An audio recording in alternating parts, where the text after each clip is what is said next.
Facebook ads won't work if you're showing the wrong message to the wrong person at the wrong time. Kaya dapat maintindihan mo yung Facebook ad funnel at para alam mo kung paano mo i-guide yung mga customers from stranger to buyer. Nag-ads ka na ba pero wala ka pa ring benta? Baka kasi diretso ka kaagad dun sa buy now kahit hindi ka pa naman kilala ng tao. Sa video na to, i-explain ko kung paano gumagana ang Facebook ad funnel at bakit ito makakatulong para maging successful yung Facebook ads mo. Pag-usapan natin number 1, awareness stage, the first impression. So dito, introduce mo muna yung brand mo nang hindi ka nagbebenta. Kumbaga, introduce your brand without selling. Gamitin mo yung mga available videos, content na ginagawa mo sa social media mo.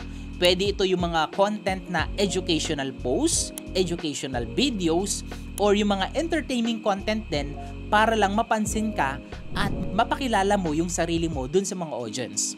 So, no pressure, hindi mo kailangan gumawa dito ng marketing strategy para ibenta yung offer na meron ka. Alright?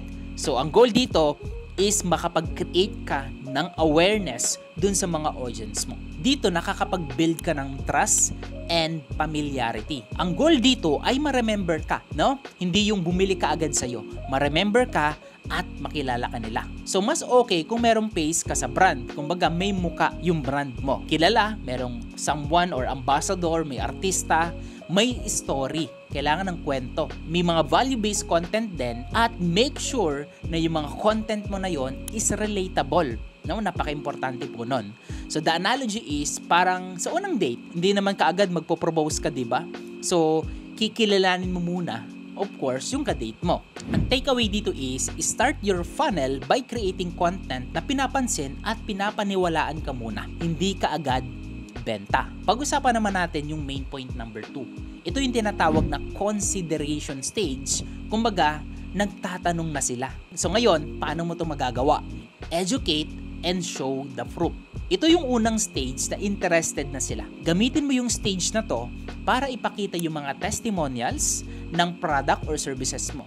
Pwede mo rin gawin yung mga demo or a tutorial para mas malaman nila paano makakatulong yung product or services mo sa kanila. At yung mga product benefits. Napaka-importante nito. Hindi lang yung mga features, mas importante ano ba yung benefit ng product na inaalok mo dun sa mga audience mo. And additional is, kailangan mo ring mag-engage through a lead magnet or a free offers. So pag-usapan natin to, ano ba to Coach J yung free lead magnet and free offers?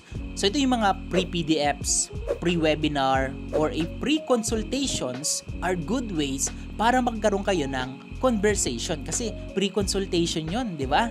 So kailangan mo dito, ang pinaka main goal talaga dito is you need to build deeper connection dun sa mga audience mo. Sa consideration stage, ang goal mo is magbigay ng value at magbigay ng reason kung bakit ikaw ang pipiliin nila. Ngayon, nasa last na tayo. So pag-uusapan natin sa number 3, yung conversion stage. Ready to buy na sila.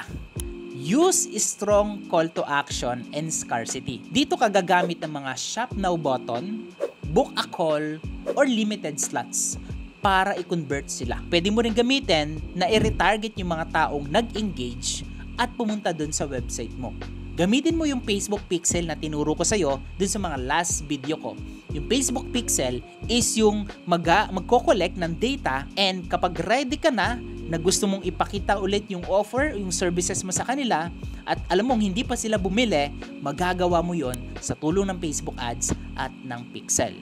Parang final pitch ito. So sa sales talk na to, kailangan klaro at confident ka dun sa offer and services mo. Hindi mo kailangan ditong mag-hard sell. Kung nag-build ka ng trust and interest dun sa mga earliest stage ng process ng Facebook ads, huwag kang mag-alala. Now, you know kung bakit hindi sapat ang isang ad lang. Kailangan mo yung strategy that moves people through the funnel. From stranger to a curious to a customer.